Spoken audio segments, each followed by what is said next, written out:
Let's mount up.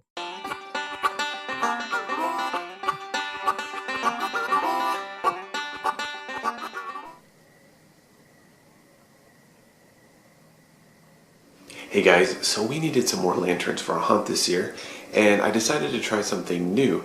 I was really happy with the results, so I'm going to show you how I made them. For this project, the first thing you're going to need, of course, is a lantern.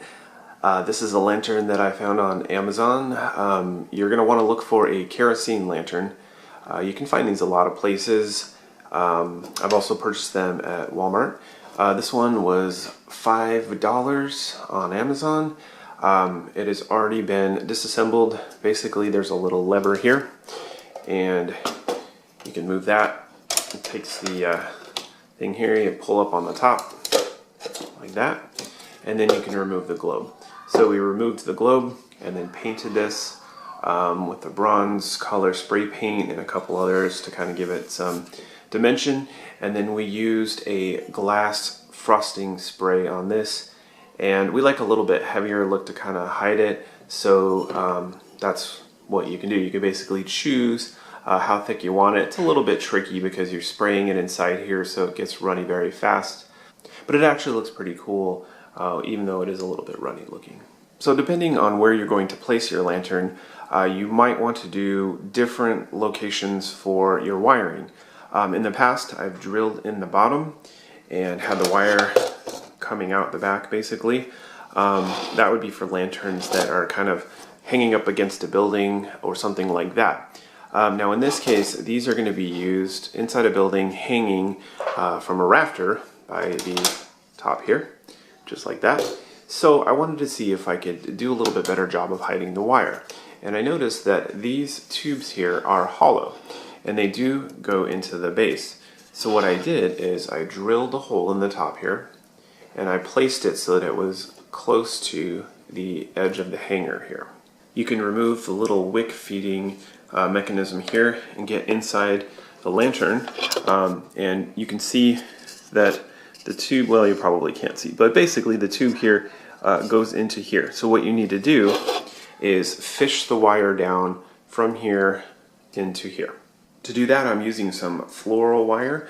You just need some wire that's got a bit of flex to it, but that's still rigid enough so that you can fish it through.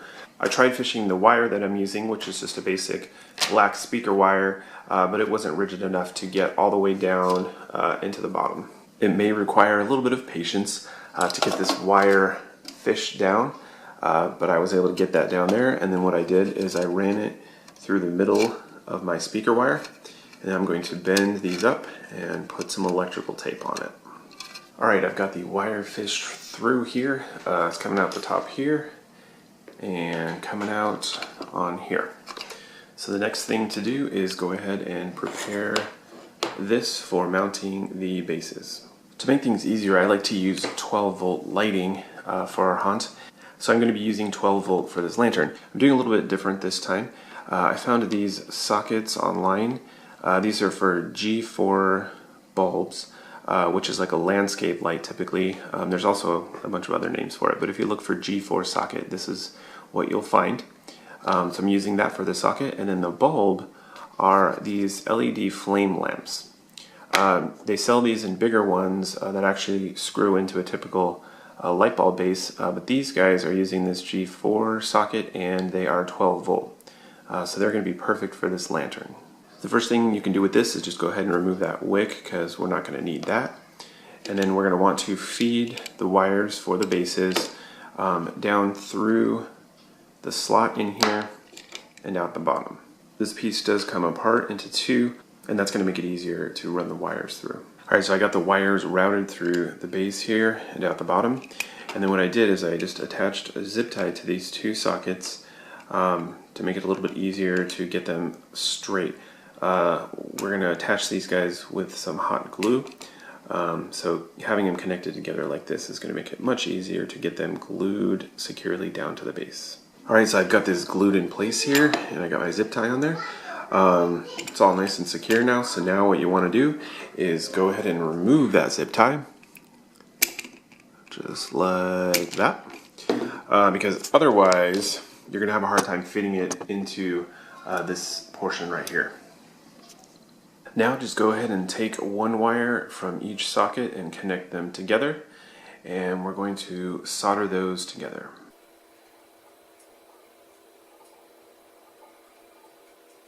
Now you want to go ahead and strip the ends of your speaker wire and put some solder on those as well.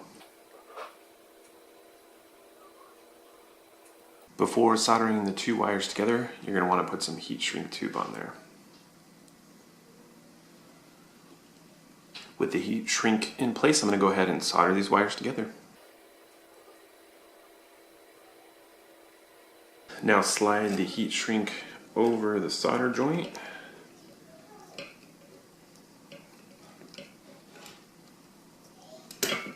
Might take a little finagling to get it over the two wires. Then use your heat gun to shrink it down. Now you can go ahead and feed your excess wire through, and then you're going to want to tuck these wires down into the tank. Before you attach this base to the tank, it's easier to get this ring part on because you kind of have to do it at an angle. So you snap that over, and then you can go ahead and put the base back on the tank. Alright, I got the bases mounted in here and everything put back together. So now you can go ahead and plug in your bulbs.